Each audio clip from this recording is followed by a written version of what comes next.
what will happen is this, based on all the ahadith, to cut it short, that Israel will fall. I've heard some people, especially some Muslims, they listen to stuff on TikTok and other places of social media, and I've seen this trend of a drum blowing and you hear the word Allahu Akbar, Allahu Akbar, and people, they say, imagine hearing that voice. I would run. You would run. And how are you going to run to it? And how are you going to hear the voice, Aslan? And who are they? And how do you know that Al-Mahdi is attached to the current state of Israel right now in Palestine?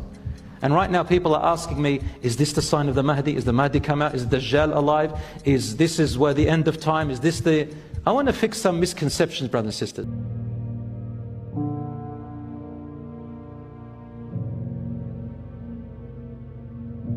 Zionism, my brothers and sisters, is a system of beliefs that was invented in the late 1800s by a man who is from Austria, who is of Jewish heritage and bloodline, named Theodor Herz, who came up with the idea that we have a promised land by God from ancient times, and we have a right to go back into Jerusalem and Palestine and to establish an Israeli state by force or by any means.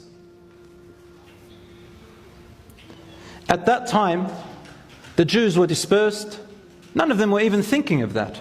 And in fact, till today, there is a group of Jews who still adhere to an orthodox types of belief. They're called the Orthodox Jews. These are facts.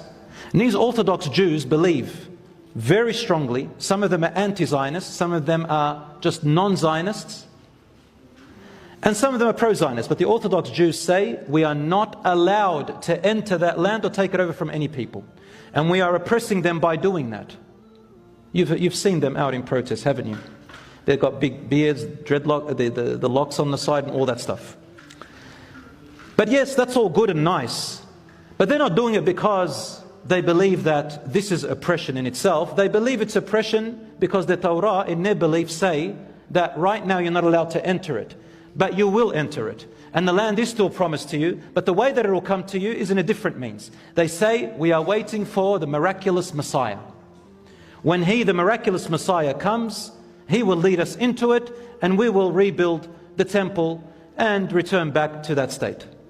The Israelis, or the Zionists, they believe otherwise. They say we need to go in and take it by force, and we need to establish the Israeli state, and when the Messiah comes, He comes, or whatever happens, happens. And there is another group of Jews who say that, let's say that